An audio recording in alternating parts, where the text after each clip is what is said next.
También ustedes pueden como silenciar como anfitriones.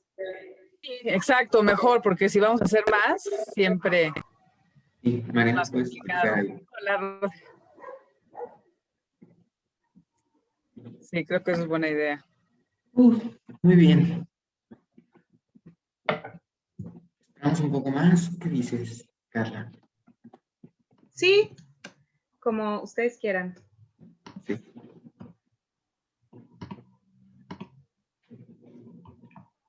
Bien. No hay problemas con el link en la página del evento ya. Muy bien. Bueno, buenas noches. Antes que nada, a nombre de Mariana y mío, quiero agradecer a Juan Alcántara y a Tania Favela.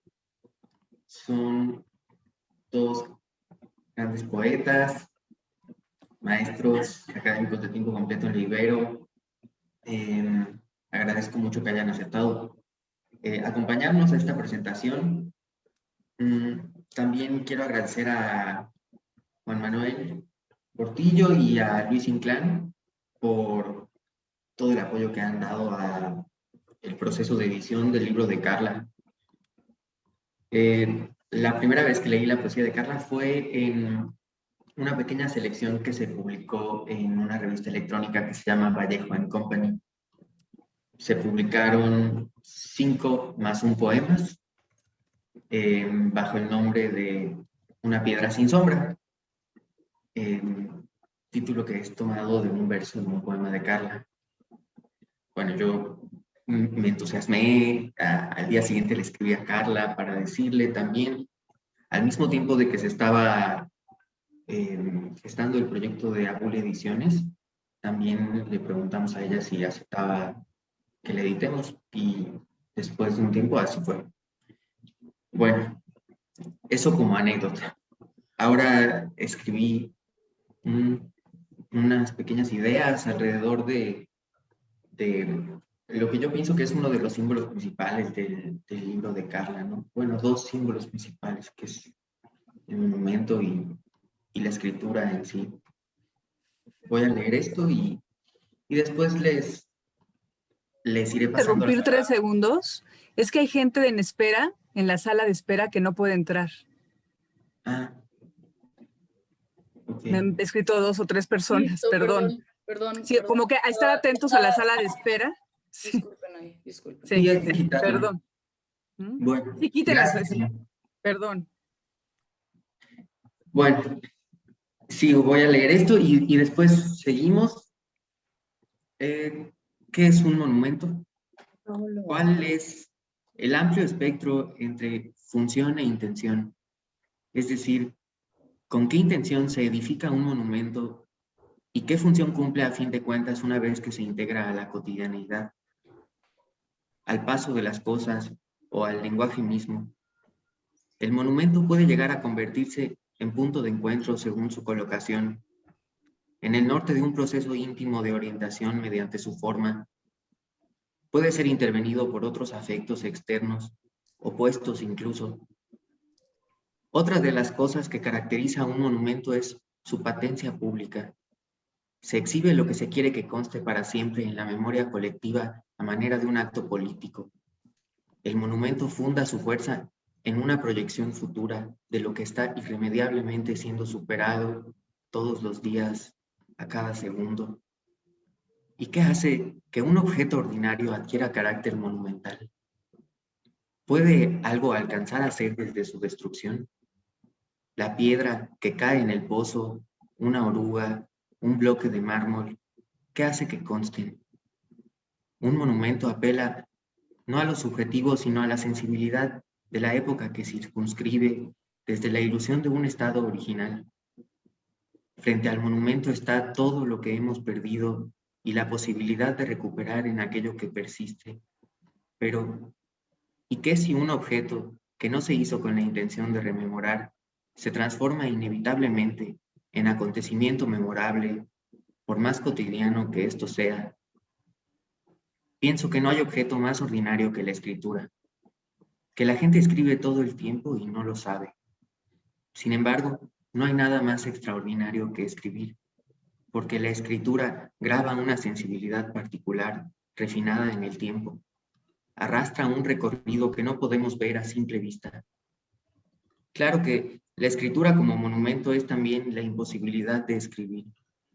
Frente al monumento siempre hay otro. Quizás el estilo simple en la poesía de Carla es una prueba de este reconocimiento contradictorio. Detrás de una aparente simpleza hay un proceso sintético doblemente complejo. La piedra en el espejo. La estructura del libro de Carla parece basada en la de un yo partido por un otro que es suyo, que le pertenece o más bien le hace pertenecer, y aunque hace nuestra presencia más grave, nos acompaña y nos acepta. El yo que nos escribe nos acepta como se acepta la primera luz. El mundo es revelado en esta poética, en la multiplicidad de sentidos que el corte de verso libera, en imágenes levísimas que apenas modifican la estructura de lo real. Y no es un corte, es más bien un quiebre ondulatorio, una ruptura imposible y constante con la propia sensibilidad, modifica y se desdobla ante las inminentes transformaciones de lo que a cada ocasión ocurre al avanzar en la lectura. Cada nuevo verso, por el corte de todo el poemario, llega a sentirse como un cambio de voz, aunque el recurso se haga explícito o no en la tipografía. ¿Consta entonces lo que somos en lo que no tenemos? ¿Lo que tenemos es lo que no pudimos ser?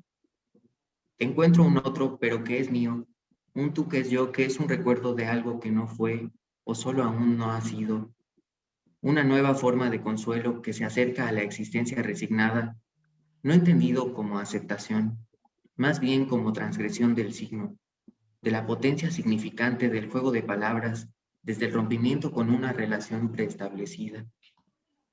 Entra ahí la noción de noción, el tiempo que no empieza ni acaba y que ante todo es sonido, el hueso de la flor con que golpeamos nuestra polvorienta cáscara y preguntamos quién está ahí, cómo se es. Escribir es crear y destruir a un mismo ritmo un texto, una escritura para estar a mano con el mundo. En esto pienso cuando quiero introducirles un poco al libro de Carla, en los procesos mágicos que hemos encontrado en sus poemas una y otra vez.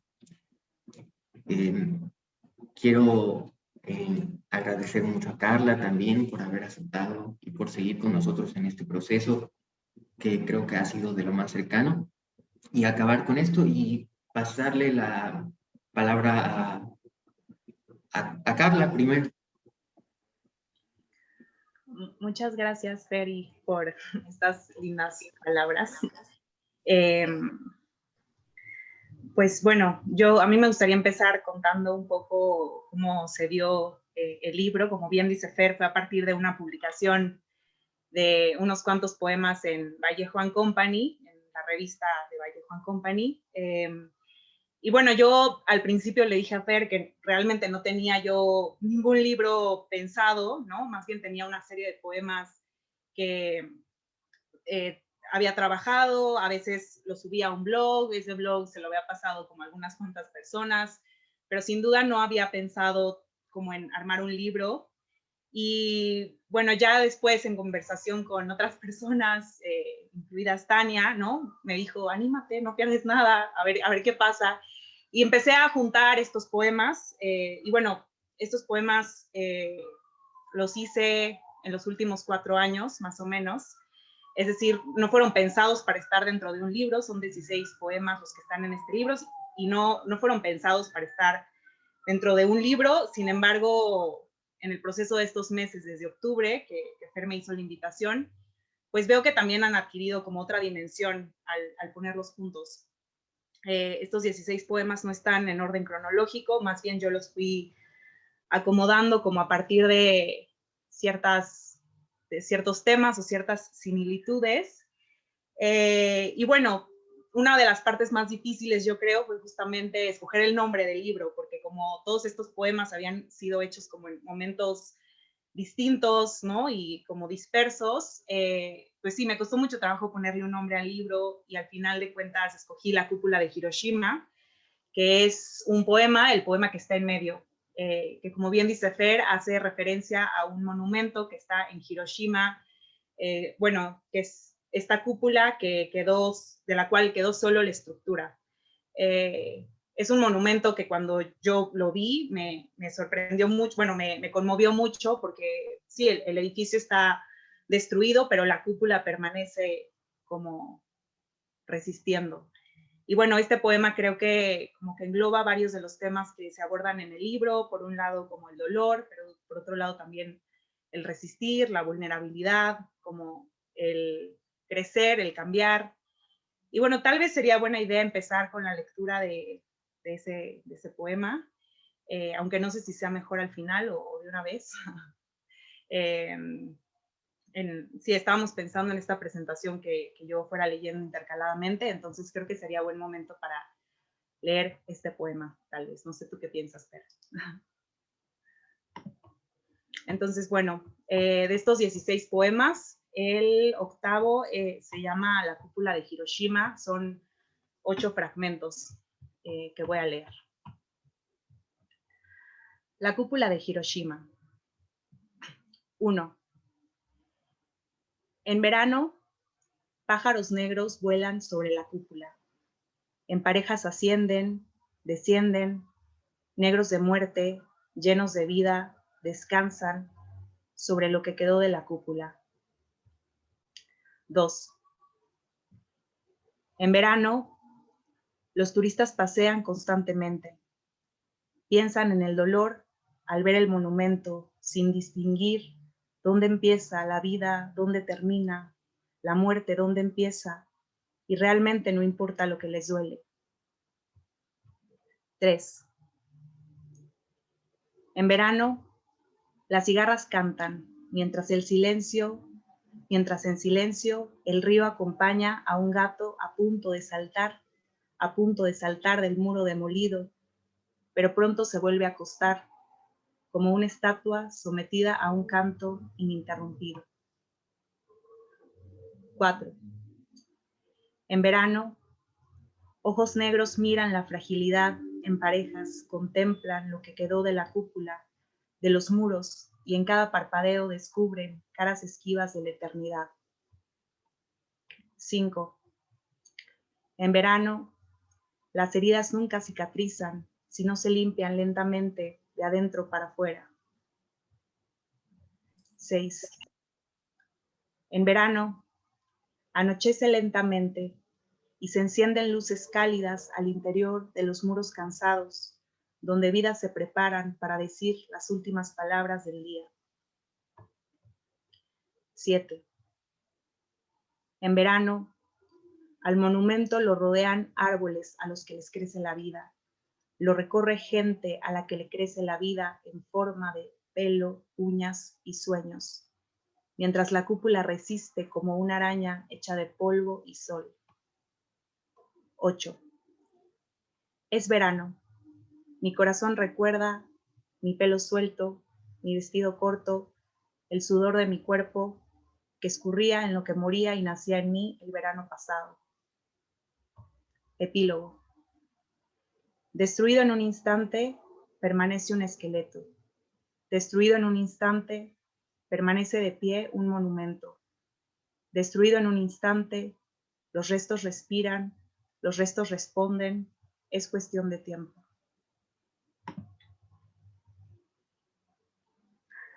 Muchas gracias, Carla. Muchas gracias. Bueno, pues para seguir con la presentación, invito a Juan Alcántara a hablarnos. Muchas gracias, Fer. Buenas noches a todos y a todas. Antes que nada, muchas felicidades a Carla por este primer libro. Y bueno, yo voy a simplificar un poco lo que iba a decir. Voy a quitar algunas cosas y me voy directo a lo que quería decir, ¿sí?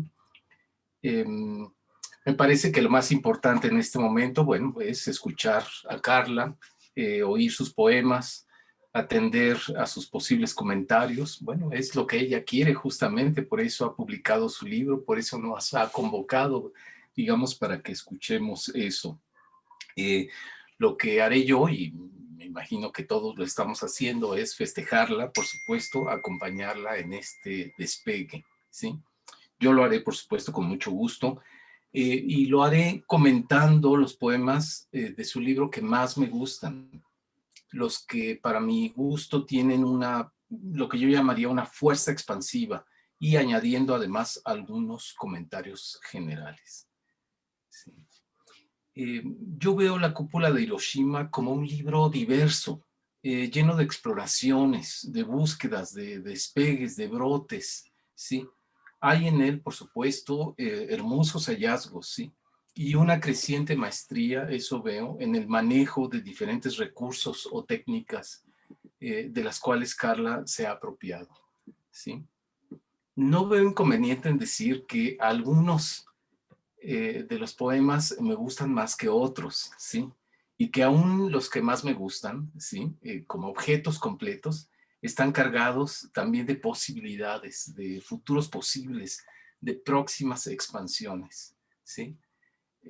Quien escuche esto probablemente diga, pero ¿cómo? Eso es como decir que el libro no es tan bueno, o es inmaduro, o está incompleto, y no, en realidad no es lo que quiero decir, ¿sí?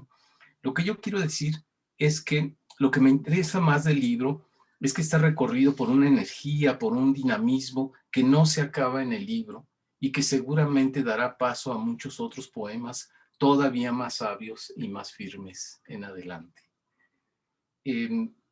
Insisto en que esto es un elogio, ¿sí? Sobre todo, ¿sí?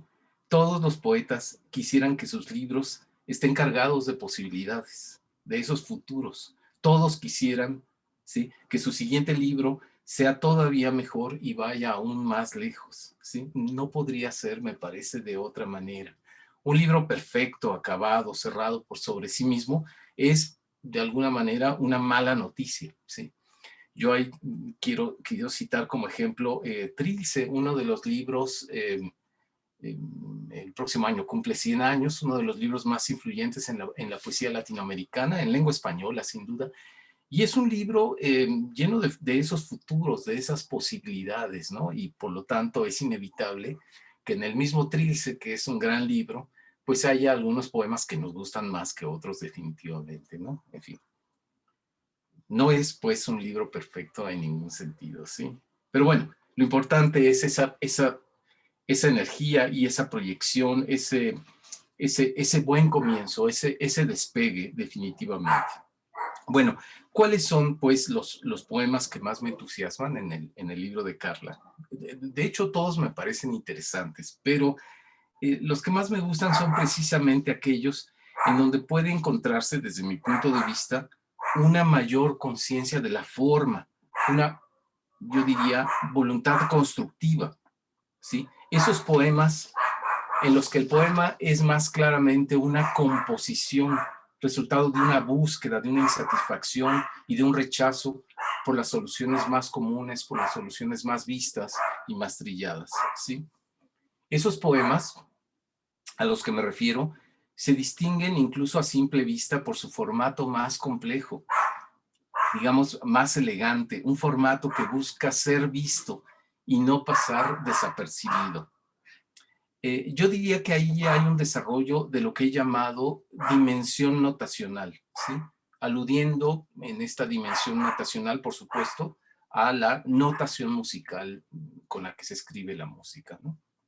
Es decir, me refiero un poco a la forma en que el poema está escrito, está dispuesto sobre la página, a los recursos, digamos, gráficos, espaciales que utiliza el poema para estar en la página, ¿sí? Varios de los poemas del libro de Carla tienen algún tipo de exploración notacional, aunque sea mínima, como pueden ser el uso de tabuladores. Pero 3 de ellos en particular tienen lo que yo llamaría un diseño notacional, es decir, unas reglas notacionales que establecen la disposición del poema desde el principio hasta el fin, ¿sí?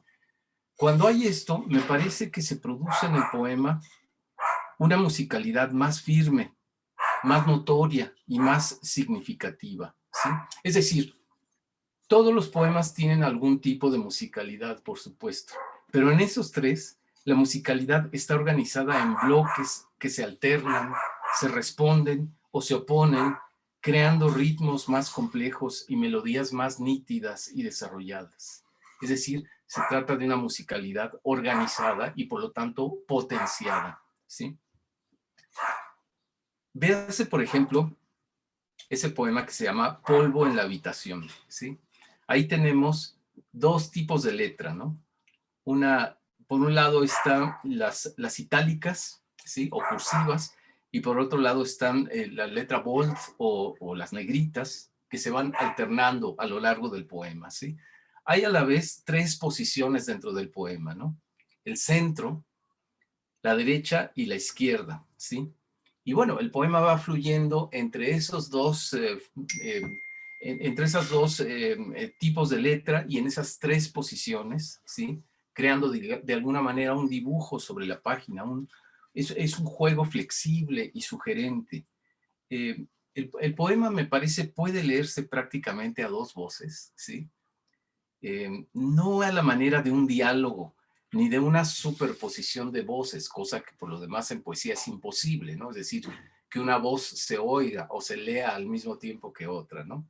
Más bien se trata de una alternancia de tonos, de posiciones y de tipos de letra, ¿sí? Personalmente conozco muy bien esas técnicas, ¿sí? Porque las he practicado y celebro que Carla las esté descubriendo por sí misma, ¿sí? Eh, cuando aparece esa técnica, esa forma de componer el poema, el material del poema se potencia en todos los sentidos, incluso en su significado, ¿sí? Como si el procedimiento fuera una especie de amplificador del poema, ¿sí? No utilizo la palabra de no utilizo la metáfora del megáfono, sí, que me vino primero a la cabeza porque lo asocio definitivamente con la policía y eso no me parece apropiado, ¿no? Pero es una especie como de amplificador. En fin, también usando otra metáfora, es como pasar del instrumento solo a la música de cámara, ¿sí? E incluso, ¿por qué no?, a la orquesta, ¿sí? A lo orquestal, ¿no? Hay que recordar que ese gran poema que es Un tiro de dados de Mallarmé, ¿sí? Que es el gran abuelo de todo esto, ¿sí? Es precisamente un poema orquestal, ¿no? Y creo yo que la novedad de Un tiro de dados está justamente en que él descubrió las posibilidades de lo notacional, ¿no? De esa dimensión notacional. En fin, lo interesante en estos poemas es que hay una correspondencia entre la estructura del poema y su presentación novedosa sobre la página, ¿sí? Esa notación surge de la estructura misma del poema y a la vez la revela, como si no bastara escribir el poema y fuera necesario, siguiendo su impulso, buscarle una forma en el papel con los recursos de la escritura. En este caso, por supuesto, yo creo que Carla utilizó el Word, es decir, el procesador de palabras, ¿no? Con sus recursos característicos, ¿no? En fin, la edición que hizo Abulia del libro de Carla, por supuesto, reconoce esto, lo entiende muy bien y lo respeta y lo potencia también en la edición del libro, ¿no? Por lo cual también los felicito, ¿no? En fin, en otro poema que es Una oruga, ¿sí? Que contiene esos rótulos al pie de la pintura, ¿sí? De las pinturas, ¿sí? 3 rótulos que se insertan a lo largo del poema. Y también en el otro poema que se llama Olas Amarillas. Bueno, esos otros 2 poemas también tienen esas características, aunque están de otra manera, ¿sí? Son poemas que se han desplegado en lo notacional, ¿sí? Como si el poema, a la manera de un florecimiento, no terminara en sí mismo y tuviera que desplegarse en ese otro nivel que es el de la notación, ¿no? En el de lo notacional, ¿no? Ese poema que se llama Una oruga, tiene además un detalle que me gusta mucho, me encanta, ¿sí? Una especie de final antilírico y de buen humor, ¿sí? Lo leo este final, sí, aunque espero que Carla luego lea el poema. Dice, se habla de una pintura de una oruga, ¿no? A lo largo del poema con esas variantes de color, ¿no? El negro, el rojo, el amarillo, si no me equivoco, ¿no? Y al final dice, la pintura se difunde en galerías internacionales, la miran, se preguntan, ¿Es una oruga o un simple revoloteo? La compran, ¿sí? En fin, ese final, pues, casi humorístico o irónico de alguna manera, me gusta mucho, ¿sí? Y de alguna manera, lo que prueba, permítanme un momentito, sí, lo que prueba ese detalle es que la elaboración notacional contribuye a un mayor distanciamiento y control del material del poema, a un despegarse alegremente de los pesados contenidos de la subjetividad personal, definitivamente, sí. Pero bueno, no es todo lo que me interesa en la cúpula de Hiroshima, ¿sí? Quiero señalar solo un aspecto que está en todo el libro y que me parece interesantísimo, ¿no? Y que ese aspecto es, por lo demás, garantía de que la poeta, en este caso Carla, ¿sí? Eh, eh, Sin eso, bueno, pues no sería poeta, pues es la garantía de que la poeta tiene una imaginación activa, inocente, dinámica, quizá desconocida para ella misma. Inocente en el sentido en que surge de ese mismo impulso oscuro que la lleva a escribir los poemas. No tiene que ver con la conciencia, con la lucidez, con el cálculo, sino que es una imaginación que surge por sí misma, ¿no? En fin, ¿no? Un don, si ustedes quieren llamarlo de esa manera, ¿no? En fin, bueno, con esto me refiero a los numerosos rasgos de sueños de la materia que hay a lo largo del libro, ¿sí? Sueños o ensoñaciones sustanciales, momentos en que la materia misma parece imaginar por sí misma. Es decir, no es Carla ahí la que imagina, sino es la materia por sí misma la que está imaginando, ¿sí? O se está moviendo en la imaginación, o la imaginación se mueve como esas sustancias o esas materias, ¿sí? A lo largo del libro se reiteran, por ejemplo, la sensación de la arena, del polvo, la imagen de la piedra, ¿sí? O la presencia de la piedra, sobre todo el mármol, ¿sí? Eh, hay un poema que insiste mucho justamente en la idea del mármol o en la presencia del mármol, ¿no? Con sus texturas características, ¿no? Pero también están ahí las sensaciones del aire, de la luz, de los colores. Y otro elemento más que aparece en esta ensoñación de la materia es la sensación de vuelo y la sensación de gravedad, ¿no? Que se alternan también a lo largo del libro. Yo hablaba del mármol. El mármol lo vemos presente ofreciendo una especie de explicaciones imposibles, ¿no? Sobre su sentido o sobre su significado, ¿no? En fin, y bueno, también en cuanto a la piedra, ¿sí? Hay varios poemas dedicados a la piedra, ¿sí? La piedra, digamos, es una especie como de proto-objeto o de, no llega a ser exactamente un objeto, ¿no? Que reiteradamente se muestra como no significante y por lo tanto tremendamente útil para la poesía, ¿sí? En fin, esta piedra se hace presente en varios de los poemas, ¿no? En fin, es sin duda la obsesión lírica de la materia, ¿no? Como la llamaba Marinetti también hace más de 100 años, ¿no? O bien se trata de las inmersiones de Girondo en los lodos primigenios, o en también las inmersiones de Neruda en las materias primas, ¿no? En la madera, el vino, la lana, ¿no? Me parece que es el mismo tipo de imaginación, ¿no? En fin, que está de alguna manera creciendo o manifestándose dentro de los poemas de Carla, ¿no? Una vez más, esas fascinaciones de la materia distraen a Carla de sus asuntos personales y la llevan a esa zona lírica en la que se funden los sueños más abstractos con las evidencias del cuerpo y de sus sentidos, ¿no? En fin, por último quiero citar las últimas palabras del libro, ¿sí? Que están en ese poema que se llama Yo aquí, que es el único poema en prosa que está en todo el libro, ¿sí? En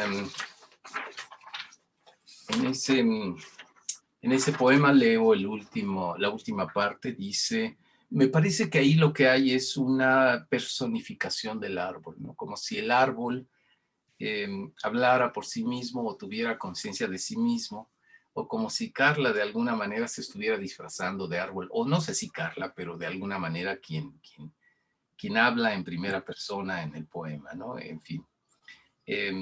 Dice esta última parte, dice, tu mirada me recorre hasta permanecer unos segundos en mis ramas, segundos que se sienten horas, horas que se sienten días, días que se sienten semanas, semanas que se sienten meses. Yo aquí, con mis hojas, aquí conmigo nuevamente. Sí. ¿Qué es lo que veo ahí? Bueno, la imagen del árbol inmóvil que ve ir y venir cada año sus hojas, ¿no? Que se caen y las vuelve a recuperar, ¿no? Las vuelve a tener una y otra vez, ¿sí? En fin, esa imagen puede leerse como una transposición del trabajo de la poeta, que desde su centro nos ofrece las hojas de sus poemas, siempre nuevas, ¿no?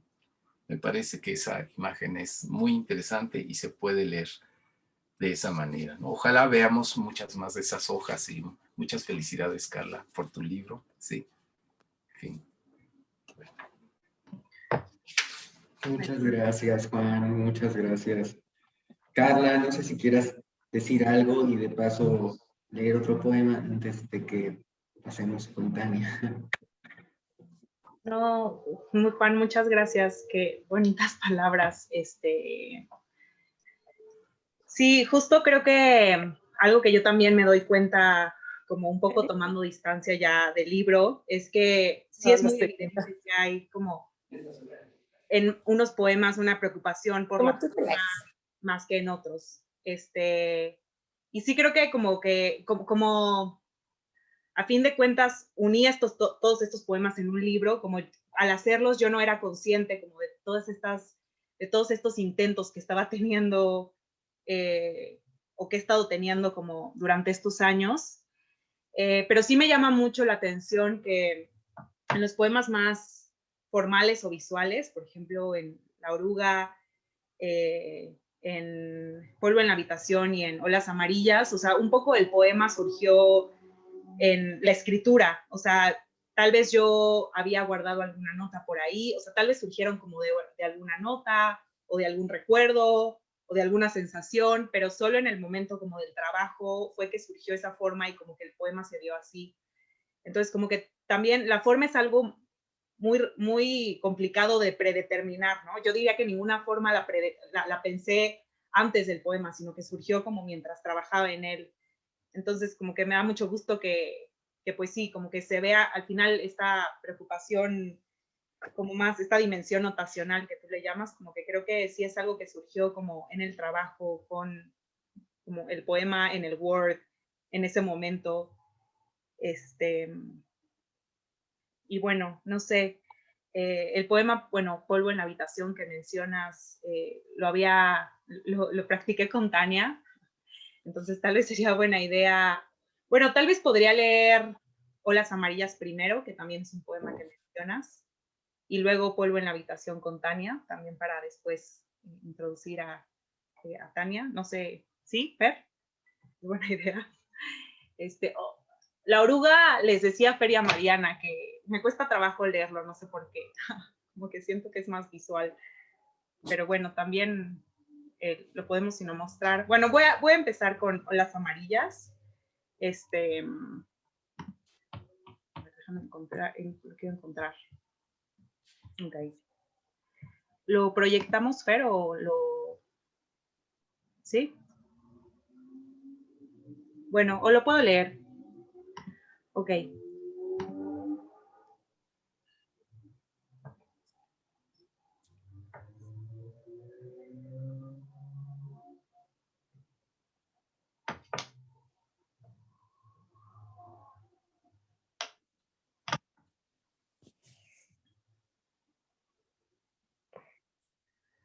Okay. Bueno. Olas amarillas. Llegan y nos inundan. Piden a mis dedos y a los tuyos que hagan algo, que hagan un camino en la arena mientras retumba lo que pretende ser, mientras retumba el origen de 1.000.000 de gotas de mar, de 1.000.000 de mares, y nos inundan. Somos dos gotas amarillas que caen lentamente, dos gotas amarillas olvidándonos. Llegan olas de miel mientras retumba lo que retumba. Y aquí me quedo con lo que solía ser mi piel. Y aquí te quedas, gota amarilla. Y aquí te pido una pausa, te pido un camino que sepa, te pido hacerse en la liquidez.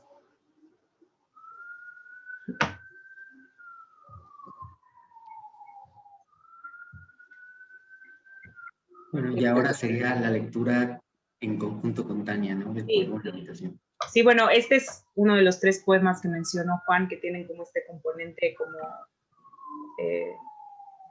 como visual, esta dimensión que exploro en algunos de los poemas. Y bueno, el siguiente poema sería el que le pedí a Tania que leyéramos juntas, que es Polvo en la habitación, del cual también habló Juan. Y bueno, ¿lo comparto yo, Fer? Lo comparte Sí, si quieres lo comparto yo. Carla para que lo vaya. Ok, perfecto.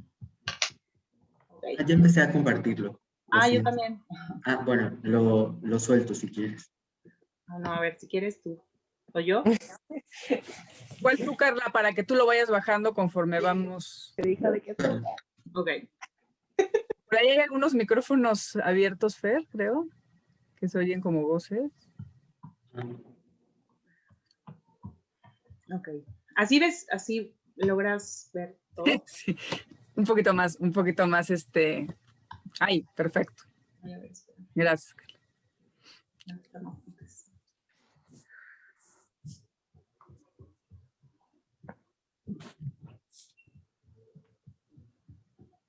Okay. Bueno, este poema se llama Polvo en la habitación. ¿Así, Tania? Sí, perfecto. Gracias, Carla. Coloca sobre mi cuerpo todo el peso de tu vida. Una mosca, como cualquier otra, en alguno de esos días en los que vive y vuela. No solo eres tú quien vuela, no solo soy yo quien tiene los pies en la tierra. En una piedra o en una mesa blanca se posa. Mis brazos no se componen de una masa compacta, resistente, dispuesta a todo. Ya no sé. Ahora solo hay polvo. El brillo de mis ojos no es polvo de estrellas, es polvo cualquiera. Te mira a ti, te envuelve. Ya no sé. Ahora solo hay polvo. Me deslizo y entro hasta que Lo soplan, lo sacuden. me pierdo. En una habitación muy blanca, escribes poemas, admiras a tu musa, quien te admira de vuelta, y tu mirada se posa. Ya no sé si me estás viendo, o viendo a través de mí, o viéndome en busca de alguien.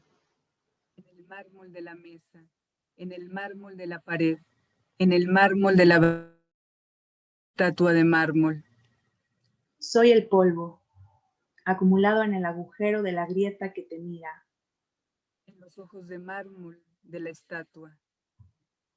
Vengo de una piedra milenaria, inquieta, que rompe ventanas, incierta, que se deshace en las manos. En una habitación de mármol, plagada de mármol. Soy el polvo, imperturbable, regreso siempre, a las yemas de los dedos, a las comisuras de las bocas, a las pestañas. En una habitación de mármol, profundamente de mármol. Eres una vida que habita espacios como este, que ocupa cuerpos como el mío. Soy el polvo. En una habitación de mármol, principalmente de mármol, que remite a un cielo muy triste y a la vez muy triste. Aquí no hay andamios para contornos disueltos. No hay termómetros para cambios de temperamento. No hay almohadas para sueños descontentos que al romperse se transforman. Por la ventana, entra una plumita y se posa. En algún punto de la noche, en algún punto de mi cuerpo, desaparece. en algún momento de tu vida.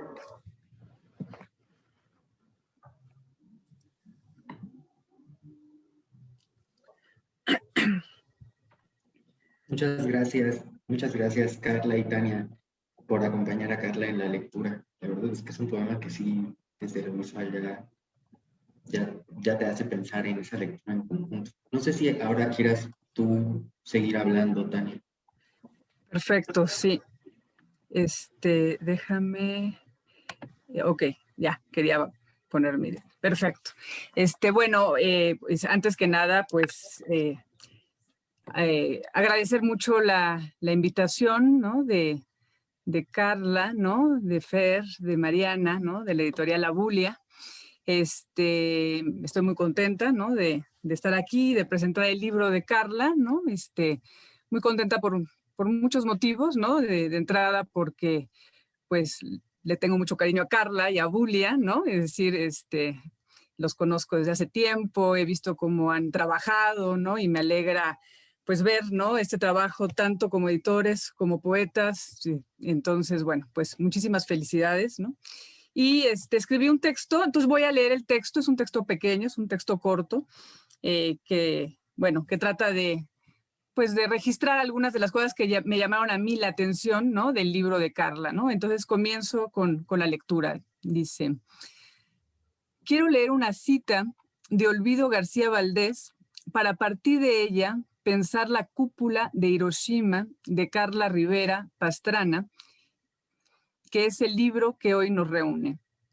Cito: el poema parece resultar de una atención extremada, de ese hacernos melancólicos y extraños vigilantes de lo que está ahí, de lo que no somos y que por completo nos atrapa y nos ocupa. Hasta ahí Olvido. Me parece que los poemas de Carla muestran esa atención extrema que se traduce en una mirada y en un tono. Un registrar la inmediatez, lo simple, a partir de un decir directo, pausado, sin prisas. Hilos de luz que iluminan su piel, delgadísimos, que solo perciben quienes entrecierran los ojos y buscan el ángulo ideal. Escribe Carla en un poema. Y ese ángulo ideal me hace pensar en el ojo como cámara que se detiene, vigilante, haciendo zoom en lo casi imperceptible o en lo periférico. El brillo de luz, el polvo, las piedras, la sombra, la piel, los dedos, una mosca, una puerta, la arena, el musgo. Miramos y somos mirados, parece sugerir Carla. La mirada es entonces uno de los ejes de sus poemas, en el sentido de observar con atención, pero también de que algo devuelve la mirada. La cito: soy el polvo acumulado en el agujero de la grieta que te mira. Y más adelante escribe: en la sombra todo cabe, lo propio mirando, lo no propio mirando, de vuelta la inmensidad del gris. Una mirada ecuánime, contenida o incluso neutral, y sin embargo el yo que está presente se construye a partir de ese exterior que se mira, ya sea un cuadro, como en el poema La pintura en la sala, en el que se bosqueja una escena, un niño, la madre, una mariposa, y esa pintura remite en un deslizamiento a la propia infancia, los 12 años, el uniforme un poco arrugado. O ese otro poema, La oruga, en el que con límites difusos se dibuja una oruga verde, acrílico sobre papel, otra negra, óleo sobre papel, y otra más amarilla, acuarela sobre papel, que se alza desde un yo soy y termina por ser una pintura comprada en una galería. La sensación de extrañeza recorre el poemario, quizás porque estamos más ante un soy esto o eso, ya sea el pozo, la piedra, la puerta o la oruga, y no tanto ante una afirmación del yo, aunque éste esté presente. De ahí también que el cuerpo esté en simbiosis constante con otros cuerpos, con otras texturas, otras materialidades, como en esa simbiosis final con el árbol del último poema. Cito: tu mirada me recorre hasta permanecer unos segundos en mis ramas. Yo aquí, con mis hojas, aquí, conmigo, nuevamente. La de Carla es también una mirada que apuesta por lo íntimo, pero íntimo es lo que hacemos nuestro. No debe sorprendernos entonces el poema que da título al libro, La cúpula de Hiroshima, 8 fragmentos y un epílogo que giran en torno a la vida que rodea esas ruinas y lo que histórica y existencialmente significan. Alrededor de la cúpula hay pájaros, árboles, parejas, turistas, un gato y el canto de las cigarras, pero sobre todo está nuevamente la mirada y el paso del tiempo. Y bueno, ya leyó ese poema, yo cito un fragmento nada más. En verano, dice, y lo repite 7 veces al inicio de cada fragmento con distintas variaciones. En verano, pájaros negros. En verano, los turistas pasean. En verano, las cigarras cantan, y sigue, y hacia el final escribe: es verano. Mi corazón recuerda, mi pelo suelto, mi vestido corto, el sudor de mi cuerpo, etc., haciendo suyo y en tiempo presente ese afuera. Solo podemos percibirnos percibiendo, anota García Valdés. Algo así se lee en el poema anterior y en este otro poema que se llama Rumiar. Lo leo completo porque es el más pequeño. Cuando la mente rumia, concentrarse en lo inmediato e inmediatamente dejarse llevar por lo que corre o suena insistiendo, permaneciendo indistinto. Este es uno de mis poemas preferidos, quizás porque alcanzo a entrever ahí una poética que asoma y que personalmente me interesa. Escribir como rumiar, un rumiar físico y mental. Se mastica, se piensa con cuidado la realidad.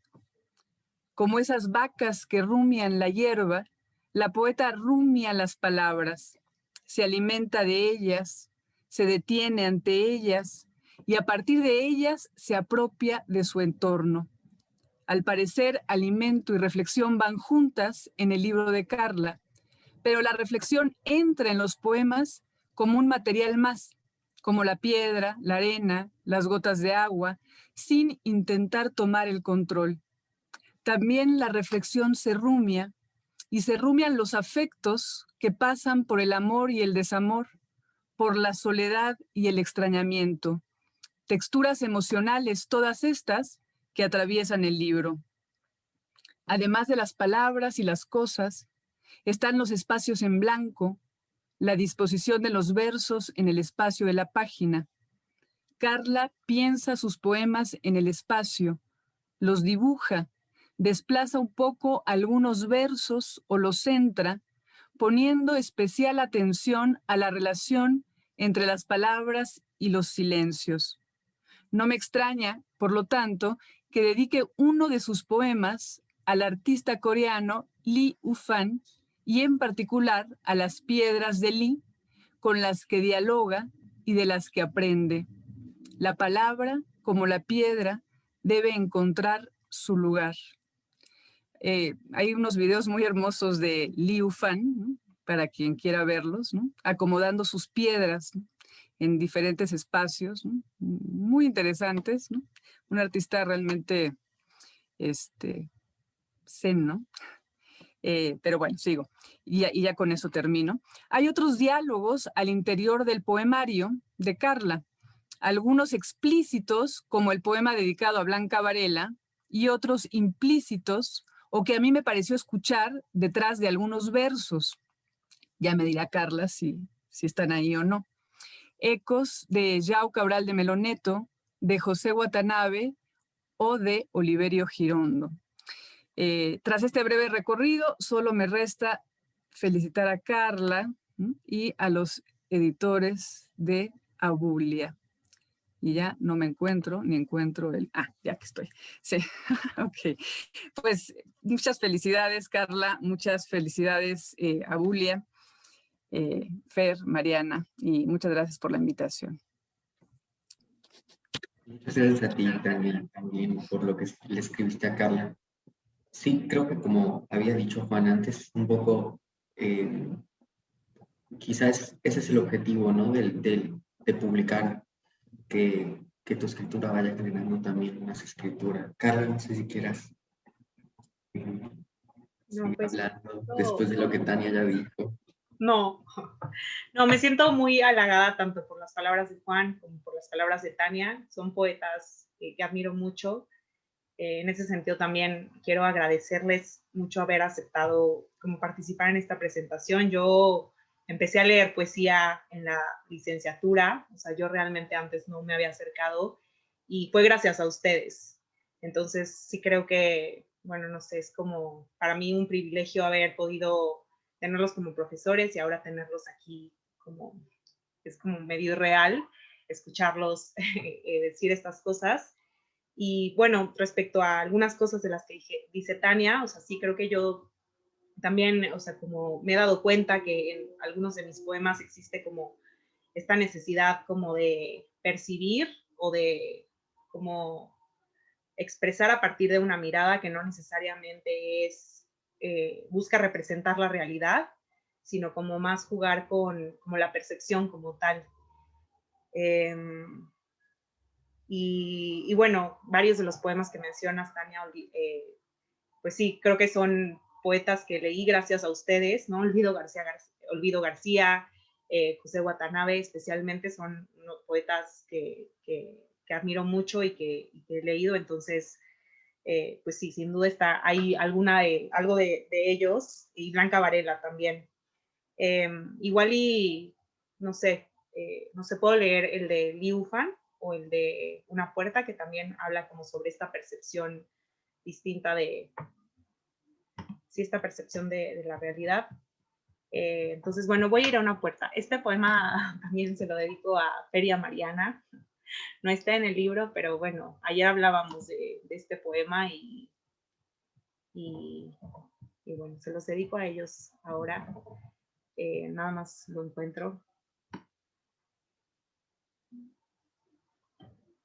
Bueno, primero el de Una puerta. Ok. Una puerta. Entre ella y yo hay una puerta. Cada una conoce un lado del mundo. No hay una adentro ni una afuera. Solo una aquí. Una allá donde todo es distinto. Puede llegar a ser confuso cuando compartimos la claridad de los colores, que la niebla gruesa desliza por el filo, de mis pies a los suyos, y compartimos también los sonidos en los que se rompen. Nuestra respiración comienza a ser una y todo se vuelve difuso. Yo doy un paso hacia adelante, acercando mi oído a la puerta, y ella ya tiene el suyo ahí desde hace tiempo. Así pasamos el día, escuchándonos sin hablarnos. No lo sé. Ella simplemente llegó. Como una mosca también se marchará, y la puerta por fin tomará su propia manija. Comenzará a desaparecer. También su mirada escurriendo se esfumará, y me quedaré esperando eternamente. No lo sé. Mientras nuestras palmas buscan poemas en las grietas, encontramos patrones de sentido que hay que reparar, desempolvando silencios de la puerta negra, tan negra como el fondo de un pozo. Sé que no me corresponde, no me corresponde. No te corresponde mirar mi reflejo, le escucho responder. Sí lo sé, entre tú y yo hay una puerta.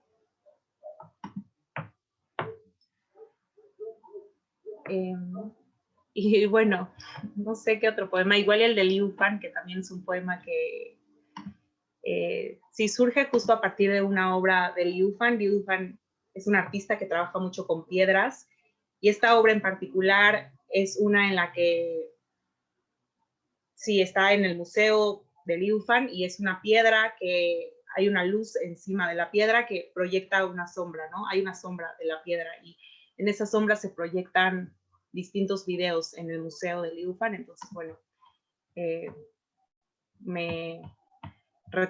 me inspiré en esta obra para este poema. Y el poema se llama La piedra de Li, y se lo dedico a Liu Fan. La piedra de Li. Una piedra sin su sombra es una piedra sin su sombra, y una sombra sin su piedra es un umbral, un cielo, donde todo cabe.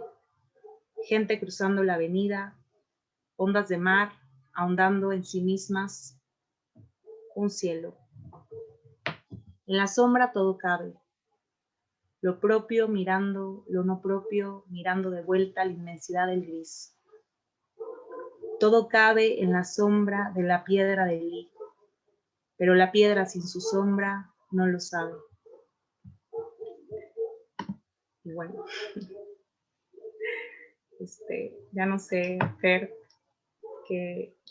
Pues yo quería también mencionar una cosita que a mí me sorprendió mucho cuando estaba editando el libro de Carla, y es que, bueno, Carla fue muy específica con los espacios de los versos en la página, y bueno, a los que leemos poesía eso nos parece también muy importante. Entonces, algo que me sorprendió fue ver ese proceso en el que los poemas se iban acomodando cada vez mejor a la disposición del libro completo. Eso fue algo muy interesante de ver. O sea, los poemas de Carla ya tenían una estructura, y al momento de hacer la edición del libro y de irla platicando con ella, ella también fue modificando, acomodando espacios, que quizá eso puede ser muy mínimo, pero son detalles que cambian completamente el flujo de lectura. Y otra cosa que yo quería preguntarte a ti, Carla, era sobre cómo tú concibes estos objetos particulares que son para ti. Por ejemplo, Juan dijo algo muy interesante sobre la piedra, ¿no? Como un protoobjeto. No sé si quieras hablar de eso. Pues sí, creo que, o sea, como que justo, solo en la como elaboración del libro, de pronto me di cuenta que la piedra estaba como en 3, 4 poemas, igual el polvo. Y en ese sentido creo que Juan, sí, o sea, como que me lo dijo bien, ¿no? O sea, como sí hay como, no sé, como que sí me interesa mucho la materialidad de las cosas y la materialidad del poema, porque supongo que también lo que yo estoy intentando hacer como, o bueno, lo que creo que escribir poemas te permite es como acercarte a un modo de decir que no necesariamente tiene que ver con representar o expresar una vivencia o expresar un sentir, sino como más bien un modo de percibir la realidad. Y en ese sentido, como que creo que sí, o la materialidad de la realidad, como que creo que por eso como que me atraen estas cosas como el mármol y el polvo y la piedra. Pero sí, creo que apenas es algo que he empezado a reflexionar. O sea, no lo tengo tampoco como muy claro yo en mí. Pero sí, justo veo como en este libro como algunos motivos de pronto que me interesan, que solo ahorita como un poco con más distancia los puedo ver, pero que en el momento no los podía ver. Entonces, pues sí, agradezco a Juan como señalar esto, y también a Tania señalar esto de la mirada y la percepción, que bueno, también creo que es como una búsqueda en mí, o sea, cómo ver la realidad o cómo expresar la realidad de un modo distinto, que no tenga que ver con, sí, esta experiencia personal, que también hablaba Juan, o sea, yo, bueno, y eso es algo que también me gustaría decir, como que no quería vincular mucho los poemas con mi experiencia personal, o sea, como que siento cierta resistencia, como hablar de ciertas anécdotas o de ciertas experiencias, pero sí quiero expresar algo íntimo. Y creo que no está mal tampoco expresar experiencias personales, simplemente como que creo que yo lo evito hacer, justo como para darle entrada a otras cosas. Entonces, pues sí, es cierto. Esto es por si tal vez algunos poemas como son no tan claros de entender o no tan claros de entender su vínculo como con mi vida. Creo que el vínculo es como con algo como íntimo, pero no necesariamente personal. También algo que Tania mencionó fue la influencia de otras poéticas, ¿no? Y uno de los primeros poemas del libro tiene una dedicatoria a Blanca Varela. Y ese poema en particular a mí me parece que es clave para otros y para entender los procesos de ¿cómo decirlo? Sí, esos procesos sensibles, ¿no? Que se van dando en el libro. ¿Tú qué piensas que has retomado de la poética de Blanca Varela, ¿no? Como para que tengas que hacer explícito su nombre en la dedicatoria. Pero qué malo. No, sí. Realmente, bueno, creo que también es importante mencionar que ese poema, o sea, yo lo hice a partir de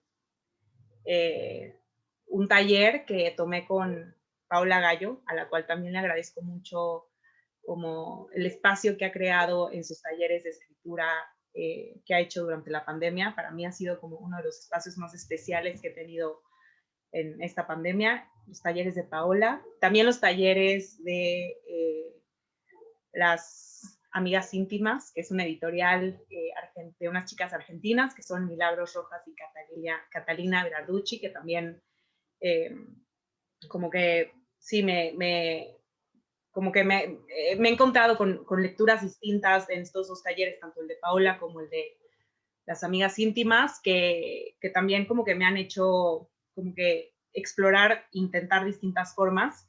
Y bueno, particularmente el de Blanca Varela surgió en este taller en donde leímos a Blanca Varela y luego Paola nos invitó como a retomar algunas imágenes. Y creo que algo que me gusta mucho de Blanca Varela es como la crudeza con la que escribe. O sea, a Blanca Varela no le interesa como que plantear las cosas de una manera bonita, ¿no? O estética, sino que realmente como que tiene imágenes muy fuertes, como incluso como de la comida, como de lo orgánico. Entonces, pues sí, creo que este poema, como que en este poema retomé algunas imágenes de ella y por eso se lo dedico. Y bueno, lo puedo leer igual bien. Y para ir cerrando, este poema se llama El recuerdo. Ay. Okay. Este poema se llama El recuerdo y se lo dedico a Blanca Varela. Acepto la luz y también acepto aquella última vez que saliste sonriente por esa puerta. Tus dientes color clara de huevo y una mancha de sangre que nada en el recuerdo. Nada. Otra vez el mismo huevo, parido por milésima vez, el mismísimo que yace en mi plato para ser devorado. Nada. Ahí me quedé sentada como una hierba desteñida y distante, con el recuerdo del brillo de tu negro que miraba el color de mi ceguera. Claro, aquí sigo. Y nada, aquí me quedo. Me alimento de la realidad, mal parida, pero me alimento. Gracias, Carla. Gracias. No sé si Juan o Tania quieran decir algo antes de que vayamos cerrando. Bueno, yo nada más decir que la portada es una fotografía de Carla, ¿no? Porque creo que eso es importante. Y adentro del libro hay una foto, ¿no? Porque Carla toma fotos. Entonces creo que también esa idea como del encuadre, ¿no? O de buscar, ¿no? Como ciertos ángulos determinados tiene que ver con la foto. No sé si sea así, Carla, y si pudieras decirnos algo sobre eso, ¿no? La fotografía y la poesía. Sí, justo, bueno, en este primer blog que estaba haciendo antes de, sí que era como fue mi primer como método, mecanismo para publicar, justo como que mezclé ciertos posts de fotografía y posts de poesía. Y bueno, estas fotos en particular son el reflejo de la cúpula de Hiroshima sobre el agua, no se alcanza a ver, pero si lo ves como con atención es, bueno, la foto es realmente horizontal y esto que se ve aquí es la cúpula. Entonces, bueno, creo que también tiene que ver con esta mirada de la que hablabas, Tania, y como con esta como búsqueda por percibir eh, como, como ciertas imágenes que no necesariamente como tienen un sentido de un objeto, sino como de ciertas texturas. Bueno, a Natalia, que está por ahí, que es mi amiga, siempre me dijese, como es que a ti te encanta hacer zooms en las fotos, y sí me encanta hacer zooms, me encanta como que poder acceder a las texturas que no accede el ojo. Entonces, bueno, por eso también me encanta la fotografía y bueno, la materialidad que puede aportar. Y bueno, no sé. Bueno, también, sí. Bueno, sí, sigue, Carlos. No, que también a Bulia, ¿no? Bueno, también les quiero agradecer a Feria Mariana, porque creo que el proceso de hacer este libro fue muy lindo, ¿no? Ahorita estoy como sigo un poco, apenas me está cayendo el 20 que publiqué un libro, pero fue gracias a la invitación de Feria Mariana en octubre, y el acompañamiento que he tenido con ellos ha sido muy lindo. Creo que lo que más les admiro es como es como ellos tienen un acercamiento muy genuino con la literatura, con la poesía, con la fotografía, con la vida, que les admiro, y siempre me sentí muy cómoda con ellos, y como que también, más que el libro en sí, o sea, creo que una de las cosas más enriquecedoras de todo este proceso fue la amistad con ellos, que espero verlos pronto, espero conocer. Sí, o sea, porque nos vimos durante años en el departamento de letras sin pelarnos mucho, ¿no? Y ahorita como que pues sí, como que nos encontramos, y les agradezco también como este seguimiento y esta amistad que hemos generado. Entonces, muchas gracias, Peri y Mariana. Yo igual lo agradezco y celebro también que la presentación del libro, pues que aquí estén Juan y Tania, ellos también están incluidos sus nombres en el libro de Carla, ¿no? Nos parece importante poner esos agradecimientos al final del libro de gente que aunque no escriba en el libro, está involucrada, ¿no? Afectivamente. Pues ya vamos cerrando. Les quiero comentar que está el libro de Carla en Kindle, pueden comprarlo. Ahí está. Esa es una edición que se preparó en digital y que es distinta a la que se publica de forma impresa, porque de verdad que las plataformas digitales y la tecnología no está preparada para la poesía, ¿no? Y en ese sentido la disposición de Carla hace que se tenga que hacer un doble esfuerzo para editarlo en digital. Sin embargo, ahí está, una edición que se fue revisando con ella, y entonces pueden verla con toda tranquilidad de que eso está cuidado. Y, por supuesto, este proceso editorial está prácticamente empezando, porque el libro de Carla tenemos planes de que salga impreso a finales de este año. Entonces, cuando eso pase, también todos se irán enterando. Agradezco mucho a quienes pudieron acompañarnos en el Zoom y a quienes reproduzcan esto después, a la hora que sea. Estamos muy felices en la editorial por tener a Carla, por haberla animado, ¿no?, a publicar estos poemas y que más personas puedan leerlos. También les vamos a dejar en la página de Abulia de Facebook, van a encontrar un link a un drive en donde pueden descargar el PDF de La cúpula de Hiroshima para que ustedes lo lean en donde más cómodo les sea. Y también en ese mismo drive van a encontrar grabaciones de Carla leyendo sus poemas. Están ahí los audios de todos los poemas de la cúpula, por si también quieren leerlos. Muchas felicidades, Carla, por estos poemas y esperemos que sea el inicio, ¿no?, de toda una aventura.